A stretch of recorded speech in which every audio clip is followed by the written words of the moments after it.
शुरू करने से पहले चैनल को सब्सक्राइब और वीडियो को लाइक शेयर कमेंट जरूर कीजिए। भगवद गीता अध्याय 11 विश्वरूप दर्शन योग श्लोक 6 से 10। श्लोक 6 संस्कृत महर्षय सप्त पूर्वे चत्वारो मनवस्तथा मद्भावा मानसा जाता येषा लोका इमा प्रजा।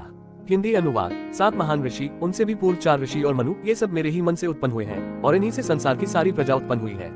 भावार्थ, भगवान कहते हैं कि सृष्टि के प्रारंभ में जो महान ऋषि और मनु हुए वे सब मेरी शक्ति से उत्पन्न हुए हैं। समस्त संसार का मूल कारण परमात्मा ही है। श्लोक 7 संस्कृत एता विभूति योग च मम यो वेति तत्वतः सोविकंपेन योगेन युज्यते नात्र संशय। हिंदी अनुवाद जो पुरुष मेरी इन विभूतियों और योग शक्ति को तत्व से जान लेता है वह अटल भक्ति से मुझसे जुड़ जाता है, इसमें कोई संदेह नहीं। भावार्थ, जो व्यक्ति भगवान की महिमा और उनकी दिव्य शक्तियों को सही रूप में समझ लेता है उसकी भक्ति अधिक हो जाती है और वही ईश्वर से दृढ़ता से जुड़ जाता है। श्लोक 8 संस्कृत अहम सर्वस्य प्रभवो मत्ता सर्वं प्रवर्ते इति मत्वा भजन्ते मां बुधा भावस्मन्विता। हिंदी अनुवाद मैं ही सबका मूल कारण हूँ, मुझसे ही सब कुछ उत्पन्न और संचालित होता है। ये जानकर ज्ञानीजन प्रेम पूर्वक मेरी भक्ति करते हैं।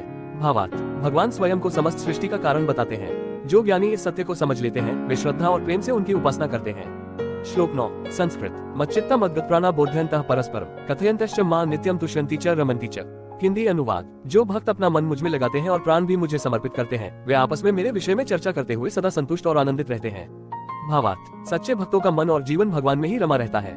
वे भगवान की महिमा का गुणगान करते हुए आनंद का अनुभव करते हैं। श्लोक 10 संस्कृत तेषा सततयुक्ता न भजता प्रीतिपूर्वकम ददामि बुद्धियोगतम येन मामुप्यान्ति ते। हिंदी अनुवाद जो भक्त प्रेम पूर्वक निरंतर मेरी भक्ति करते हैं उन्हें मैं वो बुद्धियोग देता हूँ जिससे वे मुझे प्राप्त कर लेते हैं।